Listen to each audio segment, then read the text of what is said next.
વડોદરાથી અગત્યના સમાચાર। વડોદરાના પાદરામાં MB ઠક્કર શાળામાં વિવાદ થયો છે। સરકારી શાળાના શિક્ષકે વિદ્યાર્થીઓને માર મારીને ગાળો ભાંડી છે। વાલીઓને જાણ થતા શાળામાં વાલીઓએ હોબાળો મચાવ્યો। આચાર્યએ સમગ્ર ઘટનાની કબૂલાત કરી છે। વડોદરા શિક્ષણ વિભાગને લેખિત રજૂઆત કરી હોવાનું આચાર્યનું કહેવું છે।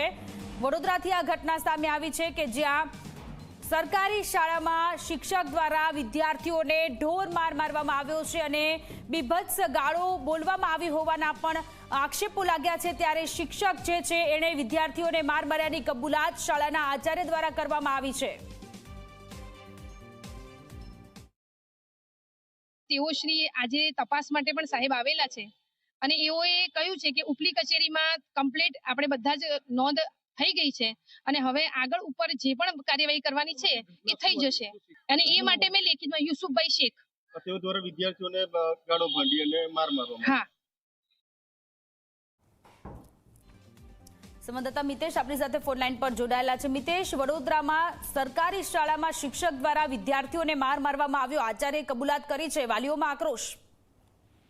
બિલકુલ સોનલ, જે રીતે વાત કરીએ તો વહેલી સવારની સમગ્ર ઘટના છે જેમાં કેટલાક વિદ્યાર્થીઓ સાથે શિક્ષક તમામ લોકો છે તે પ્રાર્થના સભા હોલની અંદર છે તે ઉપસ્થિત હતા। તે દરમિયાન કેટલાક વિદ્યાર્થીઓ છે જે વિદ્યાર્થીઓને શિક્ષક છે જે શિક્ષક દ્વારા યુસુફભાઈ છે જે શિક્ષકનું નામ છે તેના દ્વારા છે તે બે જેટલા વિદ્યાર્થીઓ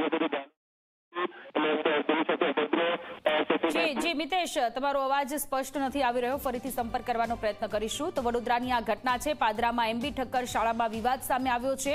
શિક્ષક દ્વારા વિદ્યાર્થીઓને માર મારવામાં આવ્યો છે અને બીભત્સ ગાળો ભાંડી છે।